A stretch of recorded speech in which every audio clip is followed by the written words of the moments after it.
Welcome to a new video. আমি রিমা আর তোমরা দেখছো আমার চ্যানেল রিমাস ক্রিয়েটিভিটি।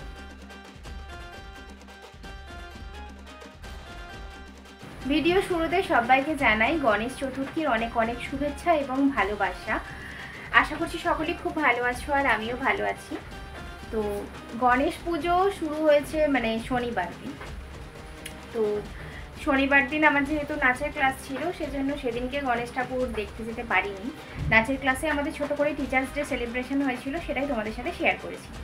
তো সেদিনকে আসার সময় বাড়ি আসতে করতে আমার বেজে গেছিলো 9টা। তো সেই কারণে সেদিনকে কোনো ঠাকুর দেখতে যেতে পারিনি।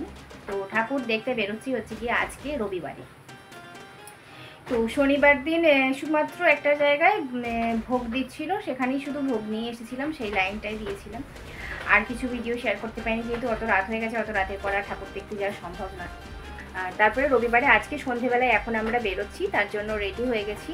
আর তোমাদের দাদাভাই নেই, একটা জায়গায় বেড়াতে গেছে ইন্ডিয়ার বাইরে। আর তোমাদেরকে আগের ভিডিওতে বলেছিলাম যে ওখান থেকে ভিডিও করে আনলে অবশ্যই তোমাদের সাথে শেয়ার করব। তো সেজন্য আমি ভীষ্ম আর আমার ছেলে তিনজনা মিলেই যাচ্ছি এখন। ওরা রেডি হচ্ছে আর আমি রেডি হয়ে গেছি। তো যেহেতু পাড়ার মধ্যেই দেখতে যাব সেই কারণে অত বেশি সাজগোজের বাহার কিছু নেই, জাস্ট এমনি নর্মাল যেমন থাকি সেই রকমই। তো বেরোবো আর কাছাকাছির মধ্যে যতগুলো ঠাকুর আছে দেখবো, তোমাদেরকেও দেখাবো। তো চলো আমার সাথে থাকো এবং ভিডিওটা দেখতে থাকো। এখন আমরা যে ঠাকুর মন্দিরে এসেছি এটা হচ্ছে নারায়ণতলা। নারায়ণতলার কলেজ মোড়ের একদম মুখেই এই গণেশ ঠাকুরটা আসে। তো নাচের ক্লাস থেকে ফেরার পথে এই ঠাকুরটাকে দেখতে পেয়েছিলাম, তো সেইখানে নেমে একটুখানি ঠাকুর দর্শনও করে নিলাম আর তোমাদের জন্য একটু ছোট করে ভিডিওটাও করে নিলাম। তো এখন যদিও এখানের পুজো শেষ হয়ে গেছে, তো এরপরে আমি ওখান থেকে চলে এসেছি 44 বাস স্ট্যান্ডের কাছে। আমাদের 44 বাস স্ট্যান্ডের সামনেও এখানেও একটা ভীষণ সুন্দর ঠাকুর নিয়ে এসেছিল। তো প্রত্যেক বছরই হয়তো আনে, আমি জানি না বলে কোনোবার যাই না আর দেখতেও পাই না। তো যেহেতু রাস্তা থেকে আসছিলাম তাই আসার পথে এই ঠাকুরটাও দেখতে পেয়ে গেলাম আর তোমাদেরকেও একটুখানি দেখিয়ে নিলাম। তো এখানের প্যান্ডেলটাও ভীষণ সুন্দর করেছিল আর তার সাথে ঠাকুরটাও। তো ওখান থেকে চলে এসেছি দেখো আমাদের একদম বাড়ির কাছে, যেখানে আমাদের জগন্নাথ ঠাকুর হয়েছিল সেখানেই আর কি, জগন্নাথ শিবকালী মন্দিরে। ওখানেও একটা গণেশ ঠাকুর আছে, তো সেখানেই এখন আছি, এখানে লাইন দিয়েছি ভোগ নেওয়ার জন্য। আর এটা হচ্ছে রবিবার দিন আমরা চলে গিয়েছিলাম ঠাকুর দেখতে। তো রবিবার দিন হচ্ছে প্রথমেই আমাদের বাড়ির পাশেই দুধপুকুর শিব মন্দির থেকে একটুখানি গিয়েই ওখানে একটা ঠাকুর এসেছিলো সেখানে। তারপর ওখান থেকে চলে গেছিলাম আমাদের এসএল সরণি, মানে আমাদের ভিআইপি মোড়ের একদম সামনে। ওখানে প্রত্যেক বছরই এই পুজোটা হয় এবং এখানে প্রত্যেক বছরই নতুন নতুন কিছু না কিছু থিমের ওপরে পুজো হয় আর প্রত্যেক বছরই আঁকা প্রতিযোগিতা হয়। তো এবারের আঁকা প্রতিযোগিতা ছিল হচ্ছে যে গোপাল ভাঁড় নিয়ে, যে যেরকম গোপাল ভাঁড়ের আঁকতে পারবে সেই হিসাবে। তো ছোট ছোট বাচ্চারা ভীষণ সুন্দর ছবি এঁকেছিল। ছবি আঁকাটা হয় সকালের দিকে আর তারপরে সন্ধ্যের মধ্যেই মোটামুটি দেওয়ালে লাগিয়ে দেওয়া হয়। আর এটা এখানকার পাড়ার ব্যবসায়ী সমিতিরা মিলে সবাই মিলে ঠাকুরটা নিয়ে আসে। তো ভীষণ সুন্দর ছোট্ট একটা গলির মধ্যে পুজোটা হয়, কিন্তু মনেই হবে না যে এইভাবে হয় এবং সবাইকার মধ্যে বেশ আন্তরিকতা থাকে। তো যাবার পথে আরও বেশ কিছু ছবি তোমাদের সাথে তুলে ধরলাম দেখো। তারপর আমরা ওখান থেকে চলে গিয়েছিলাম আমাদের বড় পুকুরের পাড়ে, মানে বাগুইহাটির ভেতরেই আমাদের এখানে একটা বড় পুকুর আছে, সেই পুকুরের নাম অনুসারী। তো সেই পুকুরে যখন ওখানে গেলাম তখন দেখলাম যে ওখানে তখনও আরতি চলছে, এখন ঘড়িতে বাজছে 8টা থেকে 8:30 মতো।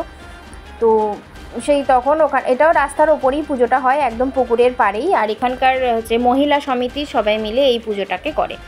তো সেখানে গিয়েছিলাম, বেশ খানিকক্ষণ দাঁড়িয়ে দাঁড়িয়ে আরতি দেখলাম।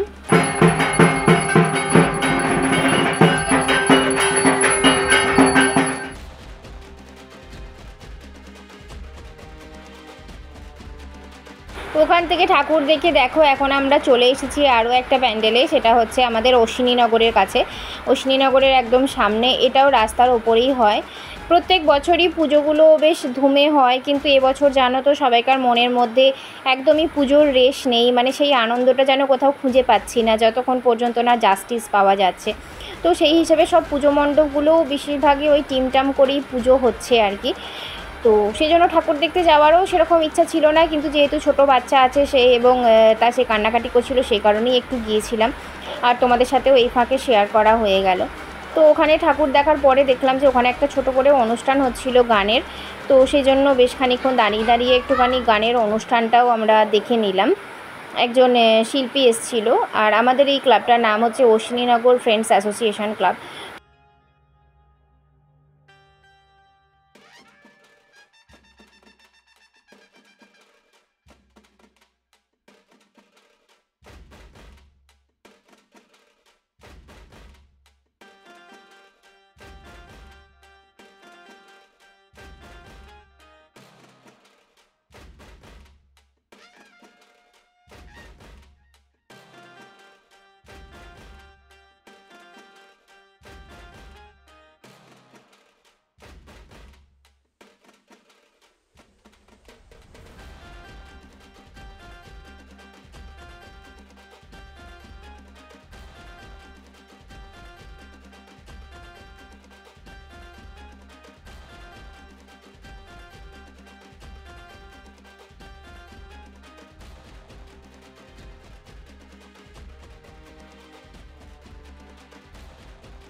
সো ফ্রেন্ডস, অনুষ্ঠান তো এখন সারা রাত ধরে চলতেই থাকবে, বুঝতেই পারছো, একদম রাস্তার ধারে অনুষ্ঠান হচ্ছে, আর এখন সারা রাত মোটামুটি 12টা-1টা পর্যন্ত তো চলবেই।